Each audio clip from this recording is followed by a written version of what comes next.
Chapter का नाम है द्विघात समीकरण। द्विघात समीकरण के बारे में आप जानते हैं, वह समीकरण जिसका अधिकतम घात 2 होता है उसे द्विघात समीकरण कहते हैं।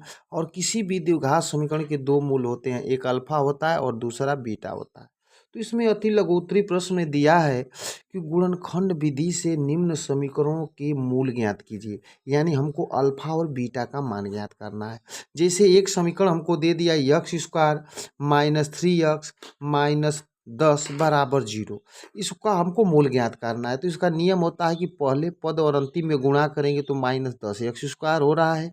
बीच वाले पद को ऐसा गुणा करें कि माइनस 10 हो, जोड़ने घटाने पर माइनस 3 हो। इसका गुणनखंड होगा हमारा x square minus 5x plus 2x minus 10 is equal to 0। देखिए, मध्य वाला गुणा करेंगे माइनस 10 होगा और अंत वाला का गुणा करेंगे माइनस 10 होगा।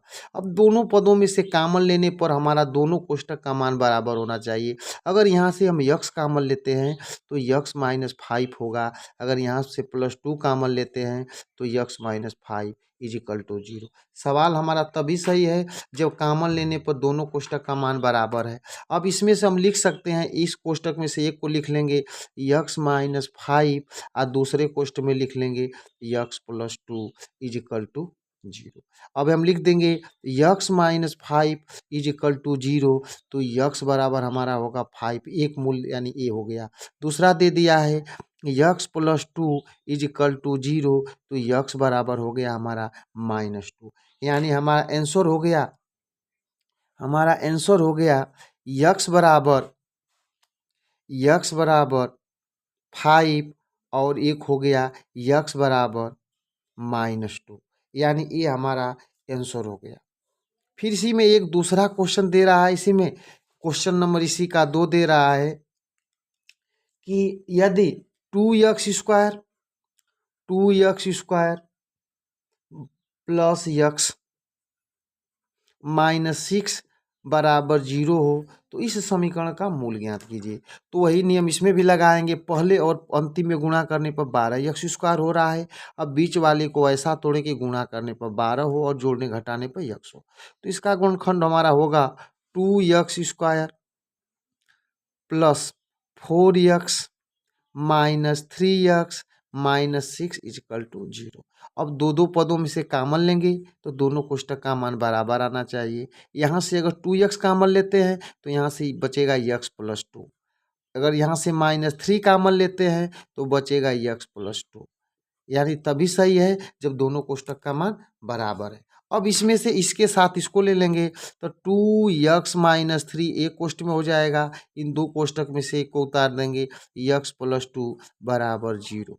यानी x plus 2 is equal to 0 होगा। इसको बराबर के इधर भेजेंगे तो x बराबर माइनस 2, एक आंसर ये हो गया। दूसरा मान दे दिया 2x माइनस 3 बराबर 0। तो हमारा यहाँ से हो जाएगा 2x बराबर 3। तो यक्स बराबर हो जाएगा हमारा 3/2। यानी हमारा आंसर हो जाएगा, इस क्वेश्चन का आंसर होगा हमारा आंसर हो जाएगा यक्स बराबर -2, यक्स बराबर -2 और दूसरा जो होगा यक्स बराबर हो जाएगा -3/2, माइनस नहीं प्लस होगा 3/2। यही दोनों हमारा क्या हो गए, आंसर होगा। इसी में एक और क्वेश्चन नंबर 3 दे दे रहा है, इसी में सी के रूप में दिया है, कणी के रूप में है। क्वेश्चन दिया है सी कि कणी में 2x square plus 7x plus 5 कणी में 2 इज इक्वल टू 0। यानी कणी वाला सवाल को आपको हल करने में प्रॉब्लम होता है। देखिए इसको हम कितना आसानी से समझा रहे हैं। अगर कणी में 2 का गुणा करेंगे तो 4 होगा और 4 का वर्गमूल 2 होता है। यानी इसका पहले और अंतिम में गुणा करेंगे तो हो जाएगा हमारा 10x स्क्वायर। अब बीच वाले पद को ऐसा तोड़े कि गुणा करने पर 10x स्क्वायर हो और जोड़ने घटाने पर क्या हो, 7 हो। तो इसको हम तोड़ेंगे, कणी में 2x square plus 2x plus 5x plus 5 कणी में 2 इज इक्वल टू 0। अब इस दो पदों में से ऐसी संख्या कामन लें कि दोनों में उभयनिष्ठ हो। अगर यहाँ से हम कर्णी में 2x कामन लेते हैं तो हमारे पास बचेगा x प्लस कर्णी में 2, और यहाँ से हम 5 कामन लेते हैं तो बचेगा x प्लस कर्णी में 2 इज इक्वल टू 0।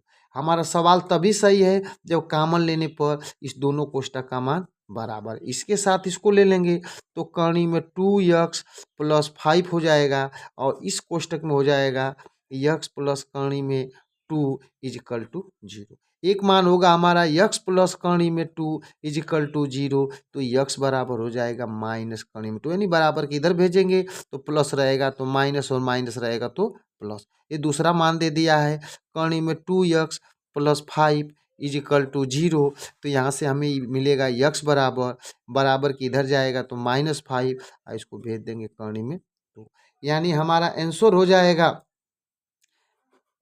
जाएगा हमारा x बराबर माइनस कर्णी में 2, और एक आंसर हो जाएगा x बराबर -5 बाई कर्णी में 2। यही हमारा क्या हो गया आंसर।